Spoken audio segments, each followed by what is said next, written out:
요한계시록 2장 18절부터 보겠습니다. 네, 한 절씩 교독하겠습니다. 두아디라 교회의 사자에게 편지하라. 그 눈이 불꽃 같고 그 발이 빛난 주석과 같은 하나님의 아들이 이르시되 내가 내 사업과 사랑과 믿음과 섬김과 인내를 아노니 내 나중 행위가 처음 것보다 나은도다. 그러나 내게 책망할 일이 있노라. 자칭 선지자라 하는 여자 이세벨을 내가 용납함이니 그가 내 종들을 가르쳐 꿰어 행음하게 하고 우상의 제물을 먹게 하는도다. 또 내가 그에게 회개할 기회를 주었으되 자기의 음행을 회개하고자 하지 아니하는도다. 볼지어다 내가 그를 침상에 던질 터이요 또 그와 더불어 간음하는 자들도 만일 그의 행위를 회개하지 아니하면 큰 환난 가운데 던지고 또 내가 사망으로 내 자녀를 죽이니 모든 교회가 나는 사람의 뜻과 마음을 살피는 자인 줄 알지라. 내가 너희 각 사람의 행위대로 갚아주리라. 두아디라에 남아있어 이 교훈을 받지 아니하고 소위 사탄의 깊은 것을 알지 못하는 너희에게 말하노니 다른 짐으로 너희에게 지울 것은 없노라. 다만 너희에게 있는 것을 내가 올 때까지 굳게 들으라. 이기는 자와 끝까지 내 일을 지키는 그에게 만국을 다스리는 권세를 주리니 그가 철창해가지고 그들을 다스려 질그릇 깨뜨리는 것과 같이 하리라. 나도 내 아버지께 하는 것이 이러하니라. 내가 또 그에게 새벽별을 주리라. 귀 있는 자는 성령이 교회들에게 하시는 말씀을 들을지어다. 아멘. 기도하겠습니다. 하나님 아버지 감사합니다. 이제 마지막 주를 맞이하여서 2024년 마지막으로 보내면서 하나님 우리가 우리 주님 다시 만날 날을 생각하게 하시고 예배하게 하시고 또 삶을 아름답게 마무리할 것을 생각하며 지혜 있게 마무리할 것을 준비하는 저희들 될 수 있도록 주님 도와주시옵소서. 언젠가는 우리가 하나님 앞에 서게 된다는 사실을 다시 한번 기억하는 귀한 시간 될 수 있도록 도와주시고 그래서 하나님 우리에게 주신 사명과 우리를 부르신 목적과 이 일을 끝까지 지키는 자에게 하나님께서 크신 상급을 주신다고 하셨으니 그 상급을 바라보면서 하루하루 지혜롭게 사는 저희들 될 수 있도록 도와주시옵소서. 오늘 말씀을 주실 때 겸손히 주의 말씀을 받게 하시고 또 성령 충만하여 잘 이해하게 하여 주시옵소서. 예수님 이름으로 기도하였습니다. 아멘. 일곱 교회 보내는 이 편지는요. 맨 마지막에 다 어떻게 마무리되고 있냐면 귀 있는 자는 성령이 교회들에게 하시는 말씀을 들을지어다 이렇게 마무리하고 있습니다. 일곱 교회 다 그렇습니다. 귀 있는 자는 성령이 교회들에게 하시는 말씀을 들을지어다. 교회가 아니라 교회들입니다. 교회들. 한 교회 한 교회 이름을 부르면서 메시지를 주셨는데 사실은 이것이 모든 교회들에게 주신 말씀이다 이런 뜻 되겠습니다. 그러니까 우리 21세기 침례교회에도 주시는 말씀이 된다 이 말씀입니다. 이 땅의 교회라면 다 받아야 되는 말씀이 이 일곱 교회에 주시는 말씀인 것입니다. 우리 안에 에베소 교회 같은 모습도 있고 서머나 교회 같은 모습도 있고 또 버가모 교회 같은 모습도 있고 오늘 두아디라 교회 같은 모습도 있고 그 이후에 나오는 교회들 같은 모습도 우리 21세기 침례교회 안에 있다는 그런 말씀입니다. 그 사실을 우리가 인정하고 받아들여야 된다는 말씀을 먼저 드리고 싶습니다. 우리가 이 말씀을 우리에게 주시는 말씀으로 받아서 우리의 삶을 회개하고 하나님 나라를 위해서 우리가 다시 한번 헌신을 2025년을 맞이하는 이쯤에 다시 헌신을 결심하는 그런 저와 여러분들 됐으면 좋겠습니다. 자, 오늘은 두아디라 교회에 주시는 말씀인데요. 이 두아디라 지방은 넓은 평지, 산악 지방이 아니라 평평한 평지에 세워진 도시라고 합니다. 이 도시는 상업 도시였습니다. 여러 직종의 제조업들이 발달했고 그 중에서도 특히 옷감을 짜는 직물업이 활발했다고 합니다. 그러니까 덩달아서 옷감에 염색을 입히는 염색업도 발전했다고 하죠. 저도 봉제 공장에 일을 해봤는데 한국의 봉제 공장이 탁 들어가면 그 주변에 뭐 부자재 공장이나 염색 공장이나 원단 공장이나 실 공장, 박스 공장 다 따라갑니다. 그래서 이 중남미 같은 곳이나 동남아시아 같은 곳에 한국 봉제 공장들이 들어가면은 그러면 많은 이런 사람들을 일자리를 제공하죠. 그 봉제 공장 자체뿐 아니라 부대 산업들이 같이 발달하기 때문에 그렇습니다. 직물업이 발달하다 보니까 거기에 그 직물에 염색하는 염색업도 같이 발전했습니다. 고대에 염색 중에 제일 만들어내기 어려운 색이 자주색이었대요. 그래서 이 자주색은 귀족들이 있거나 왕족들이 입는 그런 색깔이었다고 합니다. 이 두아디라에서 그런 옷감들을 만들었는데 이 두아디라 출신 여인은 우리가 한 명 알고 있죠. 사도행전 16장에 나오는 루디아라는 여인입니다. 루디아는 원래 사람 이름이 아니다 뭐 이런 주장들도 있는데 어쨌든 이 루디아라고 나오는 이분이 두아디라 출신이었습니다. 여기서 이 자색 옷감, 자주색 염색물로 된 옷감을 가지고 빌립보에 가서 장사를 했던 것 같습니다.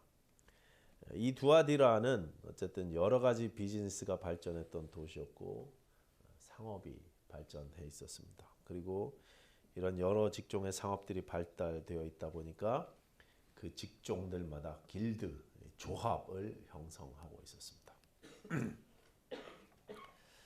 저도 전에 이제 오렌지 카운티에서 IHSS, 인홈 서포티브 서비스, 할머니 할아버지들 이렇게 일 도와드리는 그거를 교육받은 적이 있거든요.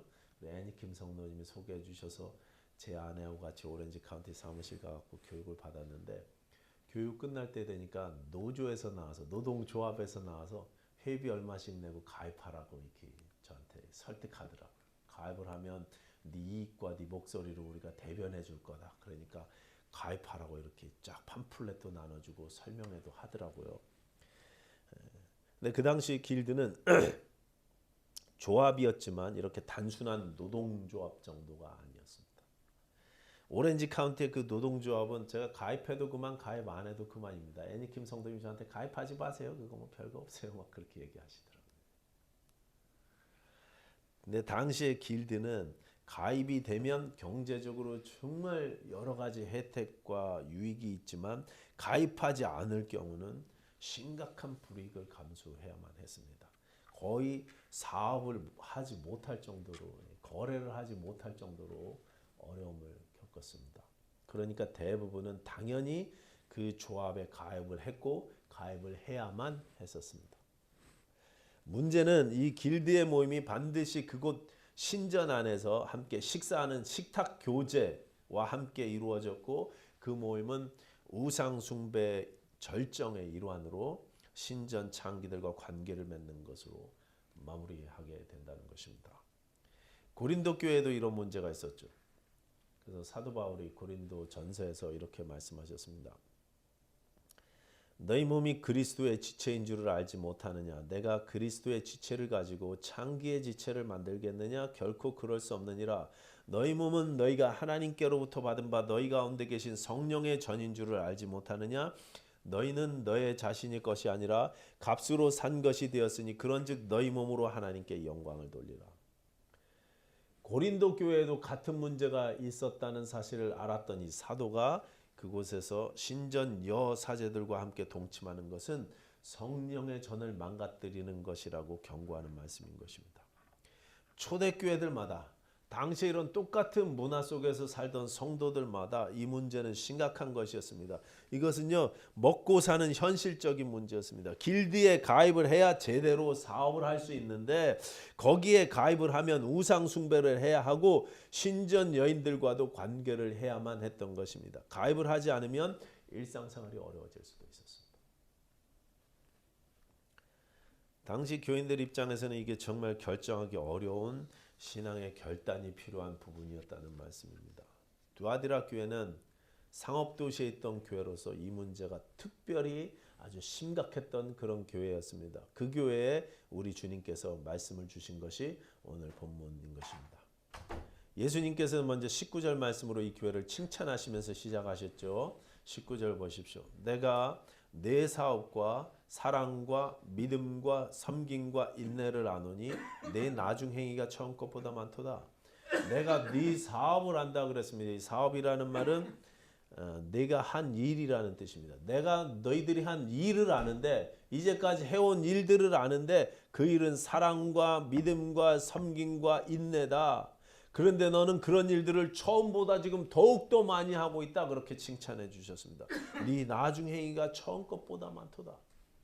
교회가 점점 힘이 쌓이고 능력이 생겨가면서 정말 귀한 일들이죠. 이런 귀한 일들을 많이 했다는 거예요. 더욱더 많이 해가고 있다는 것입니다. 겉으로 보기엔 너무나 부흥하는 교회인 것 같고 너무나 건강한 교회인 것 같고 여기까지 보면 정말 바람직한 교회인 것 같습니다. 그런데 20절입니다. 그러나 네게 책망할 일이 있노라. 자칭 선지자라 하는 여자 이세벨을 네가 용납함이니 그가 내 종들을 가르쳐 꿰어 행음하게 하고 우상의 제물을 먹게 하는도다. 그 교회에 자칭 선지자라고 하는 여인이 한 명 있는데 구약에 나오는 왕비 이세벨처럼 악한 영향력을 끼쳤던 여인이었습니다. 이세벨이 여러분 원래 누굽니까? 이세벨은 이스라엘 출신이 아니고 시돈 출신입니다. 시돈 왕 엣발이라는 왕의 딸이었습니다. 시돈은 페니키아 지방을 일컫는 말인데 바알 신앙의 본거지였습니다. 이 여자가 이스라엘 왕 아합과 정략 결혼을 하면서 자기 친정에 있던 신 바알을 이스라엘로 끌고 들어온 거예요. 그래서 온 나라의 바알 숭배를 퍼뜨렸던 장본인 그가 바로 이세벨이었습니다. 그 외에도 너무나 악한 일을 많이 저질러서 성경에서 이 이세벨 그러면 악녀의 상징이었습니다. 악녀 그러면 이세벨이었어요. 그때 이 이세벨 같은 여자가 그 이세벨 같은 아합 왕 때 그 왕비 같던 여자가 이 두아디라 교회에도 있었다는 것입니다. 그 여자가 어떻게 그 교회 안에서 영향력을 확보했는지 도대체 이 여자의 정체가 무엇인지는 우리가 정확히 알 수는 없지만 이 여자가 말이죠 굉장히 설득력이 있고 인간적으로 매력적이었던 것 같습니다. 이 사람이 성도들에게 잘못된 가르침을 퍼뜨립니다. 이세벨의 가르침을 24절에는 이세벨의 덕트린이다, 교리다 이렇게 이야기하고 있어요. 이세벨의 잘못된 교리, 잘못된 교리를 가지고 성도들을 미혹해 하는 것입니다. 여러분 이 여자가 가르친 교리가 어떻게 작동을 했나? 20절 다시 보시면 뒷부분에 그가 내 종들을 가르쳐 꿰어 행음하게 하고 우상의 제물을 먹게 하는도다 그랬습니다. 행음이라는 것은 22절에 나오는 그와 더불어 간음하는 자들이라는 표현으로 봐서 1차적으로는 자기와 동침하게 만들었던 것 같고 그리고 구약의 이세벨을 비춰볼 때 그 정도가 아니라 그 이상의 것을 이야기한다는 것을 우리가 알 수 있죠. 자기와 간음을 저지르게 할 뿐만 아니라 우상 숭배의 담도 허물어서 신전에서 창기들과 신전 제사를 드리는 것에도 신앙 양심이 무뎌지도록 그렇게 만들었다는 것입니다. 그곳에서 식탁 교제에 참여하여 우상의 제물을 먹으면서 우상 숭배에 참여하게 했다는 것입니다. 내 종들을 가르쳐서 그렇게 하게 했다 그랬습니다. 주님의 신실한 종이었던 주의 백성이었던 예수님의 제자였던 자들이 그렇게 넘어갔다는 거예요. 두아디라 교회의 하나님의 사람들, 이 신실했던 사람들이 이세벨의 교리에 넘어가서 이 사람의 잘못된 교리에 영향을 받았습니다. 길드에 가입을 하고 신자로서 넘지 말아야 될 선을 넘게 만들었다는 것입니다. 그리고 자기가 만들어 놓은 자기가 체계화시킨 이 교리를 가지고 신앙 양심을 무뎌지게 만들었어요. 스스로 위로하게 만들어. 이 정도는 괜찮아. 하나님도 이 정도는 괜찮다고 하셔. 걱정하지 말고 가입해. 구약의 이세벨이 가지고 들어온 이 바알이라는 신은요 농경의 신이었습니다. 풍요의 신이었습니다. 나를 부자 만들어주고 잘 살게 만들어주는 그런 신이었습니다. 그 신을 이세벨이 전파했어요. 마찬가지로 두아디라의 그 여인도 풍요를 전하는 것입니다. 물질 축복을 받아서 부자로 잘 사는 비법을 전파하는 것입니다. 우리가 예수를 믿고 신앙생활을 하지만 먹고는 살아야 되지 않냐? 이거는 문화니까 괜찮다. 길드에 가입해서 적당히 어느 선까지 참여하는 것은 문제가 없다라는 것을 그 가르침을 교리로 만들어서 퍼뜨리는 것입니다. 이것은 오늘날 교회에도 널리 퍼져 있는 사상입니다.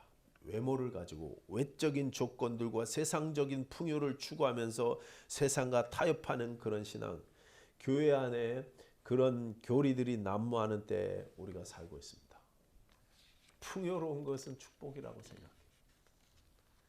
때로는 세상과 적당히 타협하면서 예수님은 뱀같이 지혜롭고 비둘기처럼 순결하라고 하셨는데 우리가 가끔은 이렇게 지혜로워야 될 때가 있다고. 이런 것이 지혜라고, 세상과 타협하는 것을 지혜라고 가르치는 일들이 넘쳐나고 있다는 것입니다. 제가 잘 아는 이 고향교회 후배는요, 달라스 텍사스의 이 신학교에, 침례교 신학교에 유학을 왔는데, 유학을 떠날 때 고향교회 잘 아는 목사님이 그랬대요. 미국에 가거들랑 무조건 큰 교회 출석하라고. 무조건 한 1000명 이상 모이는 큰 교회 출석하라고. 침례교회든 감리교회든 상관없으니까 교단을 떠나서 일단 큰 교회에 등록해라. 그래야 출세할 수 있는 기회가 많다. 그렇게 가르쳤대요. 하나님이 우리를 부르신 목적이 무엇입니까? 하나님이 우리를 부르신 목적. 출세하라고 부르셨습니까? 우리를 하나님이 교회로 부르신 이유가 무엇입니까? 사람이 많이 모이는 큰 교회를 이루라고 하나님이 우리를 21세기 침례교로 모으셨겠습니까? 제가 신학교에 다닐 때 신학교의 한국 학생 모임에서 당시에 한창 커져가고 있던, 부흥하고 있던 얼바인의 한 교회 목사님을 초청해서 강의를 들었던 적이 있습니다. 그분이 와서 강의 중에 그러시더라고요. 하나님은 우리가 많은 사람이 모이는 큰 교회를 이루기 원하신다고. 그런 큰 교회를 이루어야 하나님이 영광 받으신다고. 그렇게 이게 신학생들 앞에다 두고 우리 침례교회 목사님이신데 그분이 그렇게 가르치시더라고요. 여러분 정말 그렇습니까? 그렇지 않다는 것을 우리가 잘 알고 있음에도 불구하고 예수님께서 우리를 교회로 세우신 목적부터 우리가 타협을 합니다. 막 흔들립니다. 이세벨의 교리가 우리 안에 떡하니 들어와서 세상의 풍요와 세상의 부흥, 세상의 능력 이런 것들을 우리가 추구하게 만든다는 말씀입니다. 이게 지혜라고 하면서, 이게 맞다고 이야기하면서, 저는 우리가 하나님께서 우리를 부르신 목적을 계속 확인하고 붙잡아야, 그래서 흔들리지 말아야 이런 이세벨의 가르침에 넘어가지 않는다고 확신합니다. 목적이 흔들리니 잘못된 교리에 빠져서 우상 숭배까지 나아가게 된다는 말씀입니다. 우리가 예수 믿는 것이 돈 잘 벌고 잘 먹고 잘 살기 위해서가 아니라는 말씀입니다. 교회의 목적, 성도를 부르신 목적은 그런 것이 아니라는 것을 우리가 이미 잘 알고 있습니다. 나를 왜 부르셨는지, 우리 교회를 무엇을 하라고 부르셨는지 우리가 늘 다시 되새기고 다시 기억해야만 한다는 말씀이 되겠습니다. 어떤 교회가요, 우리 교회처럼 토요일 아침 기도회를 시작했습니다. 오늘 우리 교회도 지금 7시에서 여러분 참석 많이 하시라고 8시로 시간 옮겼으니까 핑계대지 마시고 1시간 더 주무시고 8시에 나오세요. 그 교회는 정말 우리가 간절히 기도하자. 교회가 그동안 너무 기도하지 못했다. 그러니 우리가 토요일 아침 오랜만에 늦잠을 자고 싶지만 그래도 일찍 일어나서 교회에 모여 교회를 위해서 우리가 기도하자. 그런 마음으로 모이기 시작했습니다. 그런데 기도회를 하다 보니까 그냥 기도만 하고 끝나기가 뭐해서 순서를 정해서 간식을 준비하자고 한 분이 제안을 했습니다. 기도회 끝나고 친교를 하자는 거죠. 첫 주의 순서를 맡으신 한 성도님이 도나스에 커피를 이렇게 정성껏 싸우셨어요. 그래서 기도회가 끝나고 그걸 먹고 은혜스럽게 교제를 나눴습니다. 그 다음 주에는요, 집사님이 간식 담당이셨는데 지난주에 그 성도님은 아무런 직분이 없는 분인데도 그렇게 정성으로 차려왔는데 나는 그래도 명색이 집사인데 그 성도보다는 잘해야지. 그런 마음에 집에서 식사를 아예 준비해서 가지고 왔답니다. 식사를 준비해서 김치찌개를 전날부터 정말 정성껏 준비를 해서 토요일 아침에 참석한 분들이 맛있게 식사를 하실 수 있도록 했습니다. 그 다음 주에는 권사님이 담당이셨는데 내가 명색이 권사인데 저 집사보다는 제대로 대접을 해야지. 그래서요, 캐더링으로 음식을 잔뜩 준비해갖고 그날은 뷔페처럼 기도가 끝나고 온 성도들이 거기 참석하신 분들이 정말 맛있게 음식을 나눠 먹었대요. 그 다음 주에는 누가 순서겠어요? 장로님이 순서셨어요. 장로님은요, 그 토요기도회 아침에 시작하기도 전에 광고 시간에 단상에 나오셔서 딱 그러시더래요. 오늘은 제가 정말 끝내주는 데다가 아침을 예약해놨습니다. 근데 좀 멀어갖고 차를 타고 가야 되니까 오늘 우리 기도회는 대충 빨리 끝내고 함께 서둘러서 이동하시자고. 정말 화끈하게 여러분을 모시겠다고. 원래 목적 삼았던 기도 모임은 뒷전이고 화끈하게 먹는 것으로 목적이 바뀌어버렸어요. 화끈하게 먹고 화끈하게 교제하는 것으로 바뀌어버렸어요. 여러분 교회 왜 오십니까? 하나님께서 우리 교회를 왜 부르셨습니까? 화끈하게 먹으라고 부르셨습니까?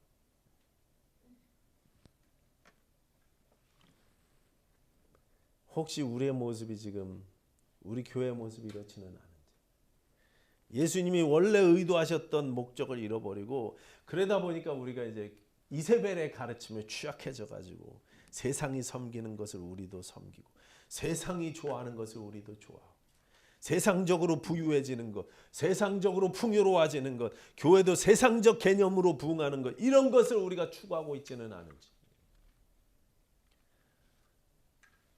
나를 부르신 목적을 우리가 계속 되새겨야 됩니다. 요한계시록 7교회에 주신 메시지 전체에는요, 회개하라는 단어가 8번 나옵니다. 8번 나오는데 그 8번 중에 3번이 이 두아디라 교회에 나와요.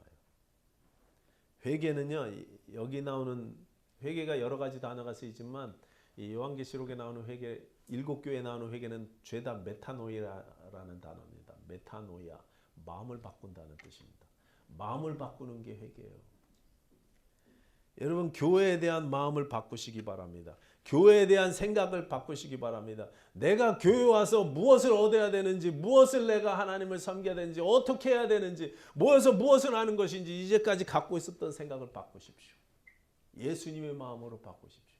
예수님의 생각으로 바꾸십시오. 내 생각이 아니라 예수 그리스도의 생각으로 바꾸는 것, 그게 회개입니다. 교회가 무슨 일을 해야 하는지, 성도로서 나는 어때야 하는지, 우리 21세기 침례교회가 힘써야 될 일은 과연 무엇인지 우리의 생각을 바꿔서 예수님의 원래 생각에 맞추셔야 돼요.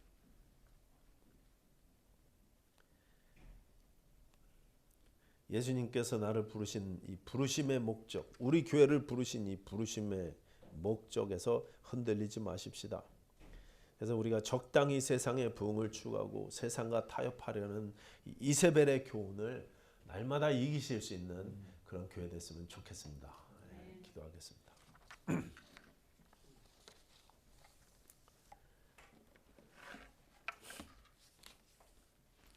하나님 아버지 감사합니다. 우리 21세기 침례교회를 이곳에 세우시고 이곳에서 하나님 나라를 주의 복음으로 확장케 하시니 감사합니다. 하나님 이 일에 우리를 사용하시기 위해서 부르셨는데 우리가 이 사명, 이 부르심을 한시도 잊지 않게 하시고 또 이 부르심에 충성할 수 있도록 도와주시옵소서. 예수님 이름으로 기도하였습니다. 아멘.